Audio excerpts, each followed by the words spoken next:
Alrighty then, alrighty. 5.2b, properties of rational exponents and radicals. 5.2b, second part of 5.2. First thing we got to learn about is the conjugates. So in mathematics, two pairs of binomials that have identical terms, but they share opposite operations in the middle. So that's going to be a conjugation. That's for mathematics. It's a conjugation in mathematics. Now, this one right here, you're just going to switch the sign for one of the ones that has the radical. So here's the radical. So the conjugation here, that one will not change, but this one right here, the symbol changes from negative to positive. This is the conjugate of that. The only difference is the sign in front of one of the radicals is changed. Okay, the sign in front of the radical is changed. So this one's a minus, that one's a plus. This is the conjugate of that, and this is the conjugate of that.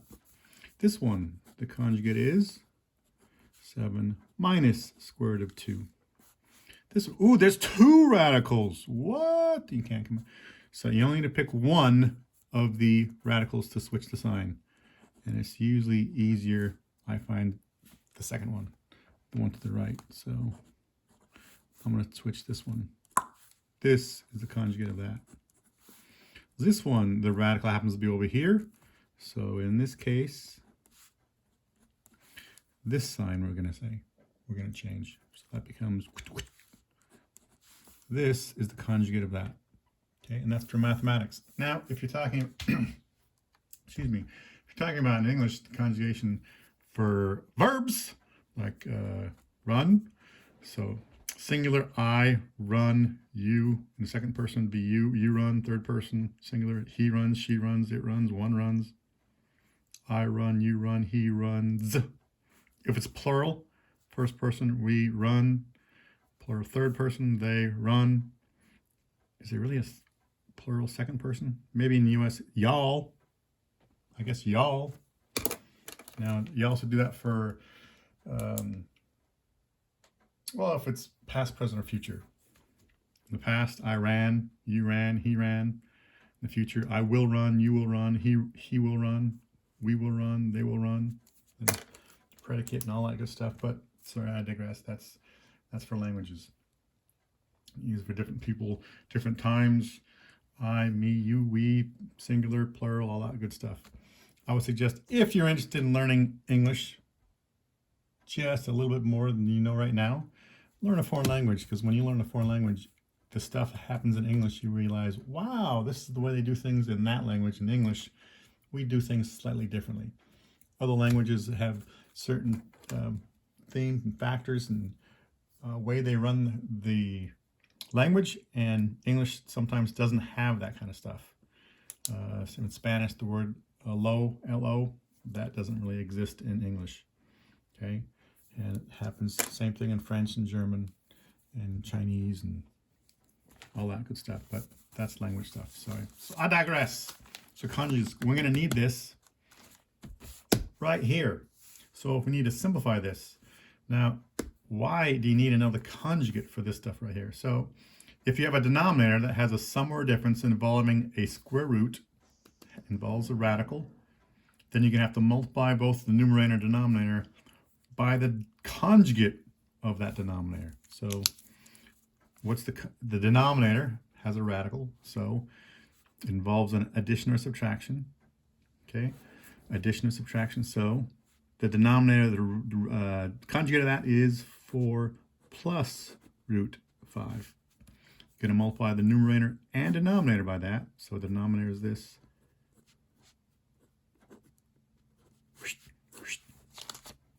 Sorry. Now, this on top is the same as on the bottom. Numerator and denominator are exactly the same thing. So this divided by that, that's basically 1. 1 times that will not change the value. It's definitely going to make it look different.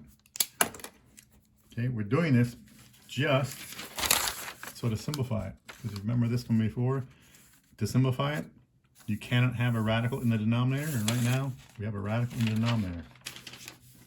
Multiplying by the conjugate is going to get rid of that. Boom! So this times this and this times this, we get 4 plus root 5. In the bottom, down here in the denominator, this times this and this. 4 times 4 is 16. 4 times that is positive 4 root 5. And we have this times this and this times this.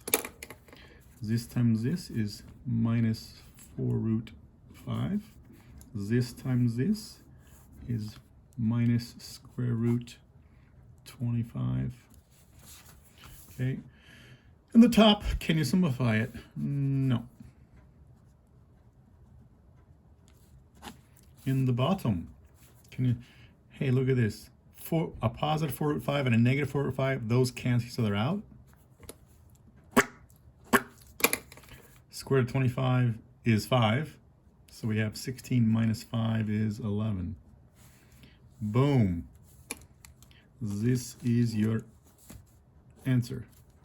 Okay. Why do we multiply this by the conjugate and then bottom and top? To get rid of that radical in the denominator. And now you get this. If you want to do it on a calculator, take this on a calculator and see the numerical expression as a decimal. That will be the exact same thing as this fraction. The exact same thing. The only difference is this right here is simplified. There's no more radical in the denominator. Okay. Now, if you're allowed to have numbers written this way and this way, they mean the exact same thing, but you always want it this way. That way you get a unique answer. If everyone does this, everyone's going to get the same exact answer, and it's easy to compare your answer with someone else. Okay. So here we have another one, the radical. Hey, what? We have pairs of binomials. Sorry, that's a binomial right there. We have a radical down there, so we're going to take the denominator and multiply by the conjugate of that denominator. So the conjugate is going to be plus. So the numerator and denominator, do that. Stuff on top, stuff on the bottom, the exact same thing. That's basically equivalent to 1. Sorry, I shouldn't say basically. It is equivalent to 1, so the value will not change. But we're going to get rid of all these radicals on the bottom. So this times this and this times this, we have square root of 10 plus square root of 30. This and this. So square root of 2 times square root of 2 is 2. Square root of 3 times the square root of 3 is 3. Square root of 7 times the square root of 7, 7. Square root of 15 times the square root of 15, 15. Square root of 2 times square root of 2 is 2. This times this is going to be plus square root of 12.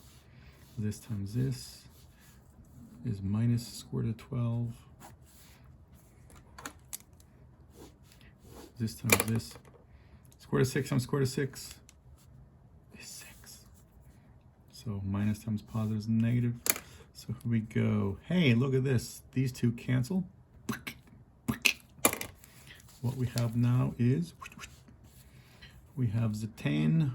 Can we simplify that? 2, 5, no. Square root of 30. 2. 3, 5. 2 times 3, 6. I cannot simplify that.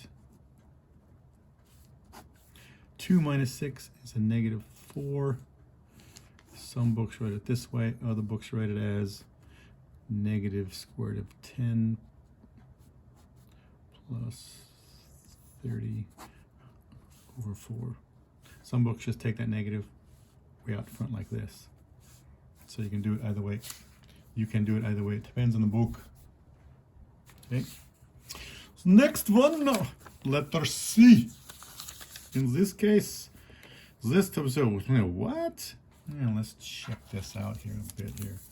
Let me do this one right here. This here may be a little easier to understand because, hey, look, these have the exact same variables. These are like terms. So the terms here are x. They are the exact same thing. So 9 plus 3 is 12x.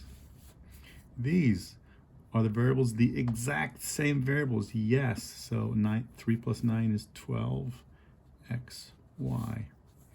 Are these the exact same? Yes, they have the exact same thing. So here you're going to get 12 times square root of x. Well, over here, is this the exact same as this? Yes. So we're going to get 12 times 11 to the power, that's a 4. 11 to the power 1/4, 11 to the power 1/4. That's your answer. What if you had something like this? 3x plus 9xy. Are these the exact same thing? Nope, which means they're not like terms, which means you cannot combine them, which means that's simplified. Okay. Next thing what we have here, we have letter D. Letter D, we have this. We need to simplify before we subtract or add these. Cannot be simplified to no. Cannot be simplified, no. Cannot, this can. 2 and 12, 2 and 6, 2 and 3. So what we have here, so 5, 2, 2, 2, 3, minus 8 root 3, plus 3 root 6. This index 2, index is 2, okay, index is 2 still. So we're looking for an identical pair. That is an identical pair, okay? It's an identical pair. So it's an identical pair. One of those 2's comes out, so now it's 5 times 2 on the outside. The stuff inside is 2 times 3. That cannot be simplified. That cannot be simplified. So this is 10 root 6 minus 8 root 3 plus 3 root 6. Now, are any of these the like terms? This is equivalent to 10x. I'm just saying, as an example, if you have it like this, these both have a variable x. This is a different variable. These two you can combine and get 13x, and that will stay as minus 8y. Same thing up here. These both have a square root of 6, so these are like terms. 10 plus 3 is 10, sorry. 10 plus 3 is 13. Square root of 6 minus 8 root 3. This is your answers. Okay. Flip it over. Boom. Letter is. Letter is. We have this. We're going to simplify just like all the stuff we did before. Is simplifying. Simplifies the expression on all the stuff. We're simplifying the expressions. Can we? Well, that cannot be simplified. This. Ooh, that right there. That's 2 times 1, 12. That's not prime. So 2 times 56. Try a different pen here. 56, that is 2 times 27, 28. And that's 2 times 14, 2 times 7. Now we got primes. So what we have now is 1, 2, 3, 4, 5. 1, 2, 3, 4, 5. 1, 2, 3, 4, 5 2's and 1 7. It's the 5th root. And plus 3, 7. Okay. 5th root. 5th root. We're looking for identical. Has to have 5 of them. Quintuplet. 1, 2, 3, 4, 5. That right there. That's 5 of a kind. One of those 2's goes outside, and we get 2. Still, the 7 stays inside. And 7.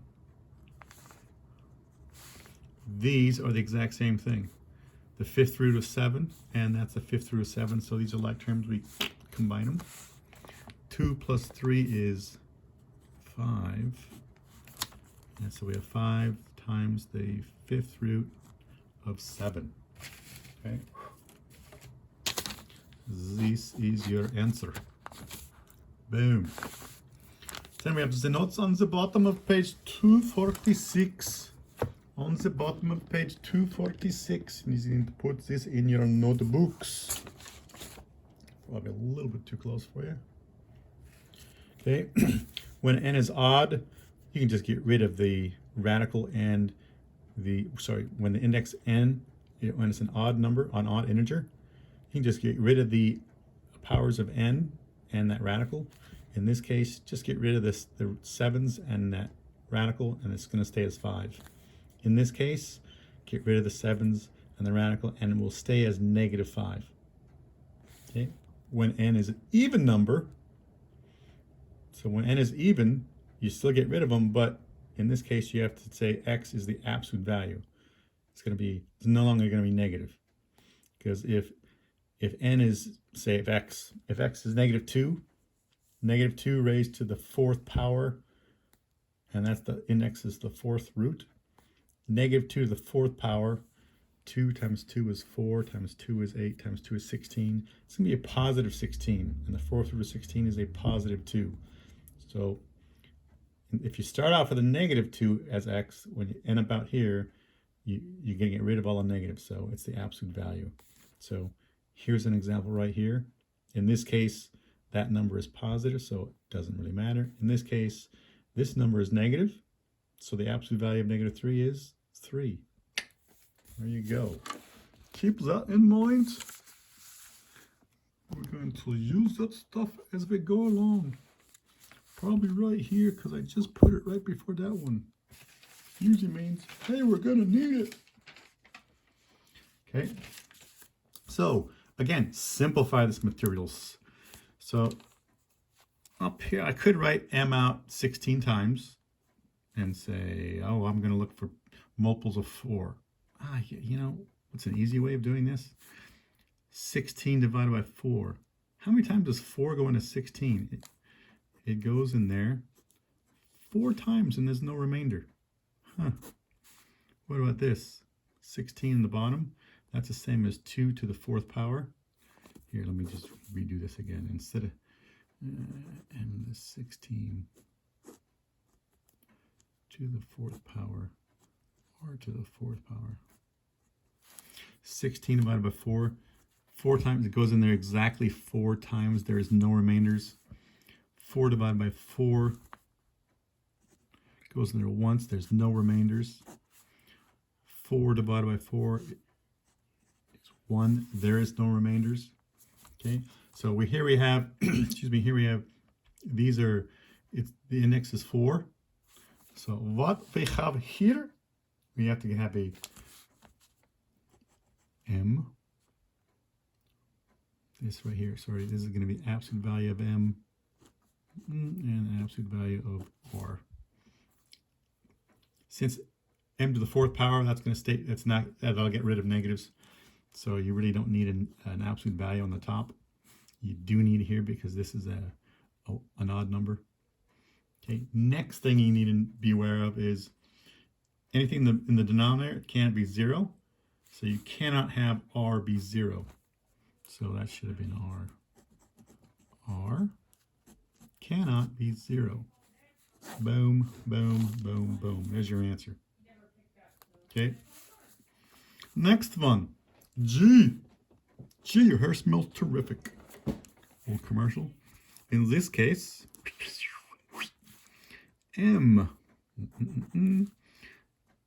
5 goes into 10. Sorry. 10 divided by 5 is 2. There is no remainders. 12 divided by 5. Ooh. 5 goes into that. 12 divided by 5 goes, 12 out of 5 is 2, and there's 2 remaining. P, there's 2 remaining inside that radical. Inside that radical is a 5 right there. Inside that radical is still 2 remaining. So 12 divided by 5 goes in there 2 times. That comes outside, and there's still 2 remaining inside the radical. 16 divided by 5. Well, R. 5 goes into 16 3 full times. 16 divided by 5 goes in there 3 times, and there's 1 remaining. 3 times 5 is 15, plus 1 more gives us 16. Down here in the denominator, 5 divided by 5 is 1.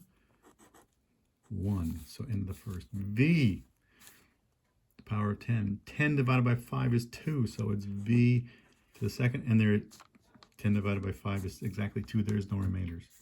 Okay, so that's an odd number, so you don't have to worry about having these absolute value signs. But in the denominator, n cannot be negative.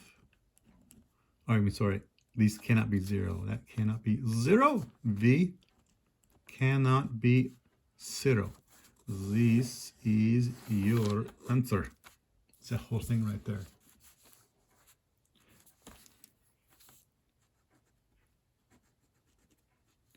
Okay, next we have this. Simplifies this expression.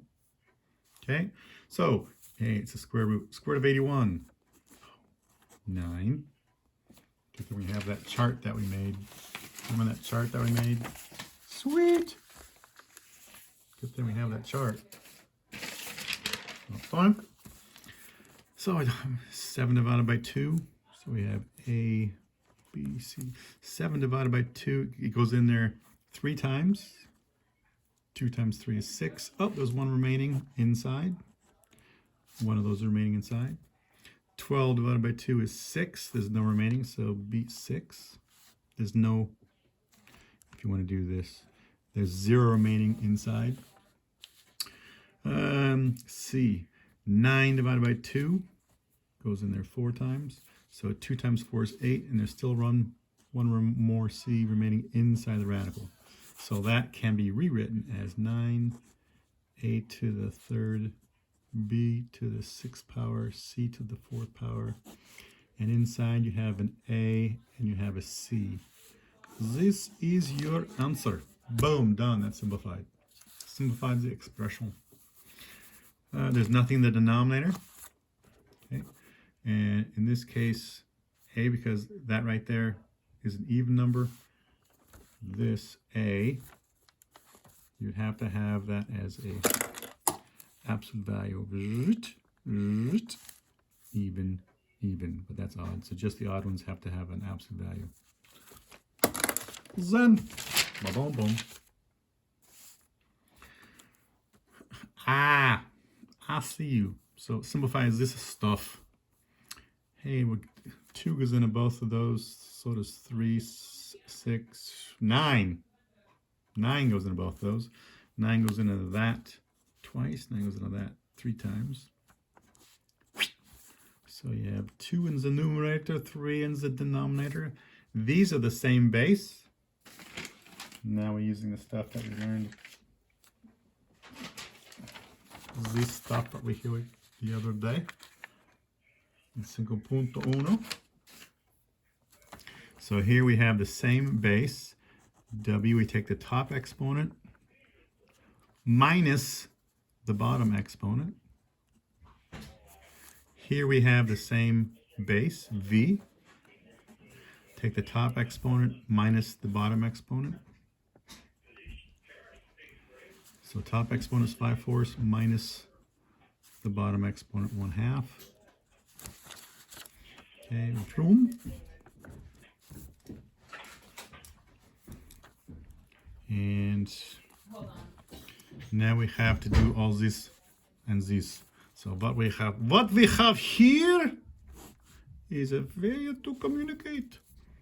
Right here, 1/3 minus 4/3 is minus 3/3. Sorry, that should be a W. W to the power of negative 3/3. V to the power of 5/4 minus 5/4. Different denominators. 5/4 minus 2/4 is going to be 3/4. And that's the same as 2/3. W to the negative 1. Whoops. W to the negative 1. And V to the power of 3/4. Yeah. Don't leave it like this, because we never leave. When it's simplified, you do not want to have negative exponents. So now you have a negative exponent. We're going to use the stuff that were right here. Negative exponent. You take the reciprocal. Whoosh. Okay. So this is the only one with a negative exponent. So this is not a negative exponent, just this. So this whole thing is going to do the reciprocal, and you're going to get 2/3. This goes into the other side of the fraction from the numerator to denominator. It's still a 1. V to the power of 3/4. Okay. And you get this. So make it look nicer for you so you can actually read this. That's 3/4. 3. You can put a 1 there. I'm going to choose not to. I want to save half a second of my life. Now, there's a W in the denominator. There's a V in the denominator. These cannot be 0. If W was a 0, well, then it would be undefined. You got a problem. So you have to say V cannot be 0 and W cannot be 0. Now, that is your answer. Well, for this whole thing, remember, I'm going step by step by step by step by step by step by step by step for all the stuff. You're probably going to skip some of those steps. You're going to do a little bit in your head. Now, don't do too much stuff in your head, because the more stuff you do in your head, that's when you start making boo-boos. Okay, so be aware of that. Okay, that's it. Good luck, guys. Bye-bye.